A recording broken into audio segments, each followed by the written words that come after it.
Serious question for you. Who is in charge in the White House? Because I tell you what, it's clearly not Joe Biden. I mean, there's big news happening pretty much everywhere. Hawaii, Georgia, Russia. And where's the president? Totally checked out. Have a look at what happened when reporters tried to get his reaction to the apparent death of Vladimir Putin's chef-turned-mercenary-turned-mutineer, Yevgeny Prigozhin. Mr. President, do you have a reaction to the plane crash in Russia? I don't know enough to know the answer. I've been working out for the last hour and a half. You don't know. Joe probably heard the name Prigozhin and thought it was an anti-reflux medication. Hey, Jill! Give me my Prigozhin! That ice cream's repeating on me like a Gatling gun. But seriously, so little actually comes out of this White House that a presidential yoga session is breaking news. Also, this just into us from the White House. The president, the first lady, and members of their family are taking a Pilates class right now, followed by a spin class.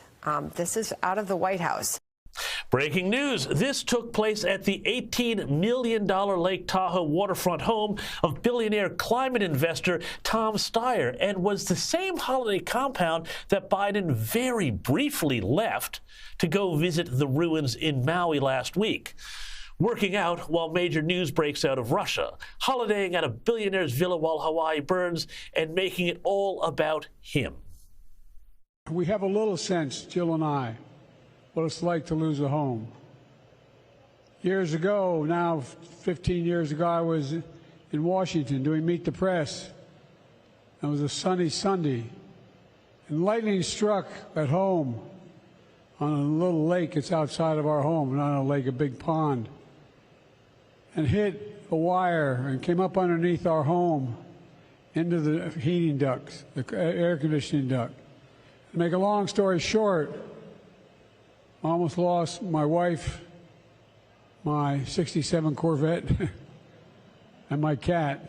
Fact checkers have, of course, confirmed that Joe was exaggerating wildly there, and it was just a small kitchen fire that he is now saying is comparable to at least 150 dead and maybe 1,000 more missing in those horror fires in Hawaii. A disaster that, by the way, for all of Joe Biden's talk of solidarity with Hawaii, has not seen anywhere near the outpouring you would expect of social media hashtags or flags or criticism of the White House for being out to lunch while a city burned. It's all pretty grim. But to come back to my earlier question, again, who's really in charge here? And do those people even want Biden around anymore? Well, the big stories this week are obviously the Republican debate and Trump's interview with Tucker Carlson and the vision of a leading presidential candidate turning himself in for booking in Georgia. And don't worry, we'll be talking all about that in a moment. There is still a lot going on with Joe and Hunter's legal problems. This week, it was revealed that the Justice Department, having had its hand forced, is now pursuing tax and foreign lobbying charges against Hunter. And there was this other story which got missed in the shuffle. Remember that time Joe Biden bragged about getting that prosecutor, Viktor Shokin, in the Ukraine fired? Supposedly because he was corrupt, and he threatened to withhold U.S. aid money to Ukraine to leverage him out of the job? And I had gotten a commitment from Poroshenko and from Yatsenyuk that they would take action against the state prosecutor, and they didn't. So they said they were walking out to press conference. I said, no, I said, I'm not going to, or we're not going to give you the $1 billion. They said, you have no authority. You're not the president. The president said. I said, call him. I said, I'm telling you, you're not getting the $1 billion. I said, you're not getting the $1 billion. I'm going to be leaving here. And I think it was, 6 hours? I looked, I said, I'm leaving in 6 hours. If the prosecutor's not fired, you're not getting the money. Well, son of a bitch. Got fired. Well, it's always been suspected this was a way to protect Burisma, the shonky oil and gas company that was paying Hunter $1 million a year from prosecution. Now, check this out. Biden and his defenders always said that Shokin was corrupt and that getting rid of him was a way to clean up the notoriously dodgy Ukraine government and bureaucracy. Well, now it turns out there was a memo dated 2015 that said the opposite.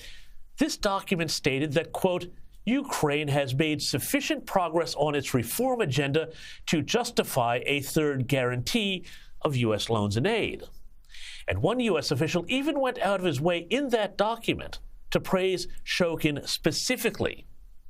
This was, again, the same Shokin that was investigating Hunter's company, Burisma.